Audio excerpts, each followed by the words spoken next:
If you shield me from the cold, I shall grant you something in return, human, the extraterrestrial woman murmured. Her voice was soft, delicate, like the whisper of the first snowfall, yet carried an unshakable weight of sincerity. Bathed in the dim glow of my cabin's flickering lantern, she stood with an air of both grace and desperation. Her figure was willowy, her skin tinged with a faint silvery blue luminescence that shifted as she moved. The frigid wind rattled the windows, but her piercing, luminous eyes held my attention. They were pleading. I had faced many brutal winters in the remote Alaskan wilderness, but nothing could have prepared me for this encounter. A being not of this world, seeking shelter from the same merciless elements that threatened my own survival. Wrapped in my thick, insulated coat, I hesitated. Was this real? A trick of the mind? But something about her, something raw, urgent, made me dismiss my doubts. "Come in," I finally said, stepping aside. She entered with an ethereal fluidity, her feet barely making a sound against the wooden floor. The warmth of the fire seemed to comfort her almost immediately, though she remained visibly weakened. As best as I could interpret from the harmonized sound she produced, her name was something akin to Vera. She didn't speak in words exactly, more like a fusion of melody and thought, resonating directly in my mind. She was not from here, not even from this solar system. A malfunction aboard her vessel had sent her plummeting into the ice-laden forest nearby. The cold was more than discomfort. It was lethal to her kind. Her physiology, accustomed to the perpetual twilight of her distant homeworld, was failing in this unforgiving frost. I tried to keep my voice steady. "And this reward you mentioned?" I asked, half in jest, masking the unease creeping through my bones. Vera tilted her head, strands of her iridescent hair catching the firelight like woven threads of starlight. "Knowledge, something that will reshape your understanding of the universe." That sent a chill through me, one that had nothing to do with the weather. "Let's focus on keeping you alive first." Over the next several days, I did everything I could to help her withstand the biting cold. I bundled her in layers of spare clothing, arranged heated blankets, and even repurposed old tools to create a crude but effective thermal generator. In return, she shared glimpses of her technology, things I could barely comprehend. With just a handheld device, she purified water instantly, removing every impurity. A strange, gel-like substance she carried could mend broken electronics, fusing circuits as though they had never been damaged. Each demonstration defied logic, yet there it was, undeniable, tangible proof that my understanding of science was woefully limited. At night, while the wind howled through the trees like a chorus of ghosts, we exchanged stories, hers through the hypnotic blend of sounds and mental imagery. I saw her world through visions she projected into my mind, vast oceans that shimmered with bioluminescence, forests of crystalline trees that pulsed with energy, and skies painted in permanent twilight. Her people lived in harmony with their environment, their lives intricately woven into the rhythm of their planet. "Why come here?" I asked one night, the fire crackling between us. Her expression darkened, a shadow passing over her luminous features. "Exploration, but also necessity. Our world is changing. Resources are dwindling.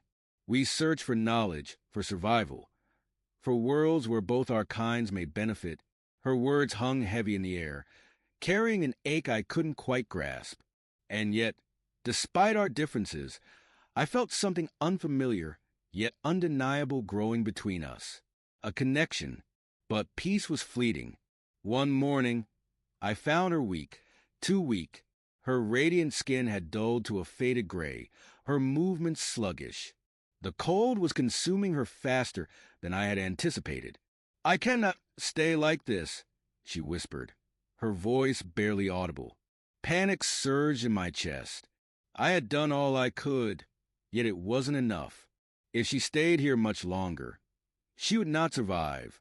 A desperate thought struck me. Your ship. If there's anything there that can help, we have to get to it. The journey through the snow-blanketed forest was grueling. Vera leaned against me, her strength waning with every step. The wind clawed at us, ice forming on the edges of my coat, but I pressed on. I had to, after what felt like an eternity. We reached the wreckage, a sleek, silver structure half buried in the snow. Even in its ruined state, it looked impossibly advanced, its surface reflecting the pale sunlight like liquid metal. With great effort, Vera activated a hidden panel, and the ship's systems groaned to life. A soft, humming warmth seeped from within as the interior lit up. I helped her inside. Her trembling hands reached for a compartment, withdrawing a series of strange vials. She applied a glowing substance to her skin, and almost immediately, her color began to return. Strength flickered back into her eyes. Relief flooded through me. "You're going to be okay." She exhaled, a breath of both gratitude and exhaustion. "You have done more for me than I ever expected, Elias." Before I could reply, a low, guttural vibration rippled through the air. The ground trembled beneath my feet. I turned, my stomach knotting. Above us, blotting out the sky, loomed a massive, obsidian vessel, far larger, far more imposing than Vera's ship. The air grew heavy with an unnatural stillness. Then came the light, an eerie, pulsating glow descending from the ship's underbelly. And just like that, I knew she was not alone. Vera's eyes flickered with alarm. "They've found me," she murmured. "But they are not my people. They are hunters, raiders who track us across the stars." A chill ran through me. "What do we do?" "You must hide. I will draw them away." "No," I said firmly. We faced them together. She hesitated before nodding. "Very well. But understand, these beings wield power beyond your comprehension." The raiders descended, hulking figures of metal and shadow, their armor pulsing with an eerie glow. They carried no insignia, no markings, only silent menace. Vera activated a device on her wrist, creating a shimmering energy field around us. The raiders wasted no time testing its limits, their weapons sending sharp pulses against it. "I cannot hold this for long," she warned. Thinking fast, I grabbed a flare gun. As the first crack formed in the barrier, I fired, striking one of them square in the chest. The sudden explosion of light sent it staggering. Vera seized the moment, unleashing a shockwave that sent the others reeling. "Run!" she shouted. We tore through the forest, snow crunching beneath us. The raiders pursued, swift and relentless. But Vera led us deeper into the wilderness, weaving through hidden paths.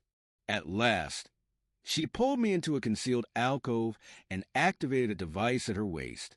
A swirling portal burst into existence. "This will take me home," she said. "You cannot follow." I hesitated. "Will I ever see you again?" Her gaze softened. "Perhaps.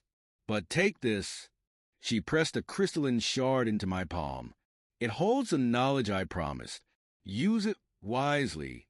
Before I could respond, she stepped into the light. The portal collapsed, leaving behind an eerie silence. Back at the cabin, I examined the crystal. Images and symbols flooded my mind. Blueprints for technology beyond human reach, solutions to crises that had plagued our world for generations. Vera had kept her word.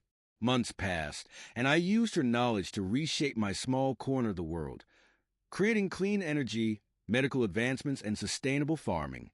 Word spread, and people came, drawn by whispers of innovation. I never spoke of Vera, only of discovery. Years passed. Though I never saw her again, I often found myself staring at the stars, wondering if somewhere, in the vast reaches of space, she was watching too. The bond we had forged, however brief, had changed everything, and perhaps, in ways I could not yet understand, I had changed her too.